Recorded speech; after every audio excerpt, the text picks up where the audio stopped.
قیاس میں اور دلیل عقل میں کچھ فرق معلوم ہوا؟ قیاس اپنی عقل سے قانون بنانا، دلیل عقل اپنی عقل سے حدیث معصوم سے قانون کو نکال لینا۔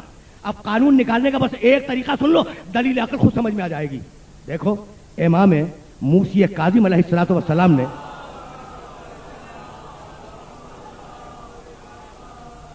ایک روایت میں ارشاد فرمایا ہے کہ اللہ نے ہفتے میں 35 نمازیں واجب کی ہیں۔ کتنی نمازیں واجب ہیں ہفتے میں؟ 35۔ اب یہ بھی کوئی بتانے کی بات تھی؟ دیکھو ایک طرف امامت ثابت ہوگی، دوسری طرف دلیل عقل ثابت ہوگی۔ بھائی سنتے رہنا، ایک طرف امام کی امامت ثابت ہوگی اسی حدیث سے، اور دوسری طرف دلیل عقل ثابت ہوگی۔ وہ بھی عرض کرنا چاہ رہا ہوں، اللہ نے ہفتے میں 35 نمازیں بندوں پر واجب کی ہیں۔ ہو گئی نا روایت؟ 1000 سال سے بڑے بڑے علماء اعتراض کرتے آ رہے ہیں کہ یہ ائمہ اثنا عشر کے یہ امام عجیب تھے کہ جو بات ہمیں پہلے سے معلوم ہے وہ بتلا رہے ہیں۔ بھائی نمازیں ہیں 5، ہفتے میں دن ہے 7، 7 کو 5 سے ضرب دو گے 35 نہیں نکلے گا تو اور کیا نکلے گا؟ تو یہ کون سی بتلانے والی بات تھی؟ یہ تو ایسا ہے جیسے کوئی کہہ دے کہ اللہ نے ہر انسان کو 2 آنکھیں دی ہیں، ہر انسان کو 2 کان دیے ہیں۔ ایسی روایت لگ رہی ہے نا؟ کچھ نہیں ہے نا روایت میں۔ بھائی سنو، اب دیکھو دلیل عقل سمجھانا چاہ رہا ہوں۔ کیا کہا معصوم نے؟ اللہ نے ہفتے میں 35 نمازیں واجب کی ہیں۔ اس روایت کو ذہن میں رکھنا، اس روایت کو ذہن میں رکھنا۔ اب ایک فقہی مسئلہ بیان کر رہا ہوں، 1993 کا مسئلہ۔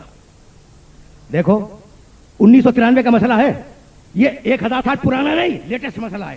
آج کا مسئلہ جو بیان کر رہا ہوں، کراچی ایئرپورٹ پہ تم پہنچے، صبح کی نماز کا وقت ہوا اور تم نے ایئرپورٹ پہ نماز پڑھی، صبح کی پڑھ لی، اور قاہرہ جانے کے لیے طیارے میں سوار ہو گئے، اور قاہرہ جانے کے لیے طیارے نے ٹیک آف کیا، اور جب قاہرہ پہ لینڈ کیا طیارہ تو اس وقت وہاں صبح کی نماز کا وقت ہوا۔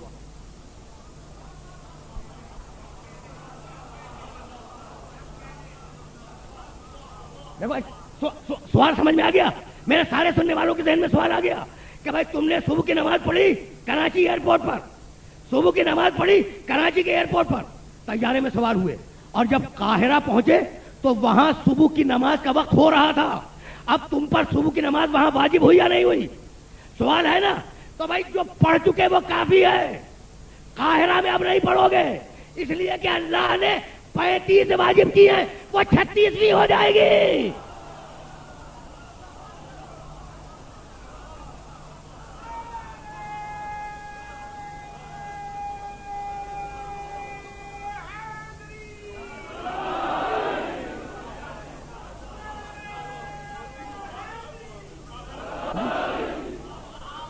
عجیب عجیب مسئلہ،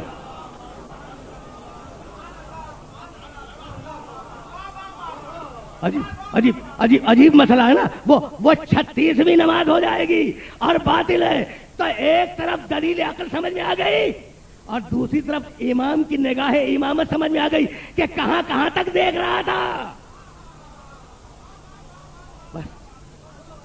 اس لیے پروردگار نے یہ طے کیا کہ میرے قرآن کے ساتھ محمد رہے گا، بھائی توجہ رہے، اور محمد اپنی سنت دے گا، اور محمد کی سنت کے ساتھ عزت رہے گی، تاکہ قیامت تک قرآن بغیر تشریح کے نہ رہے۔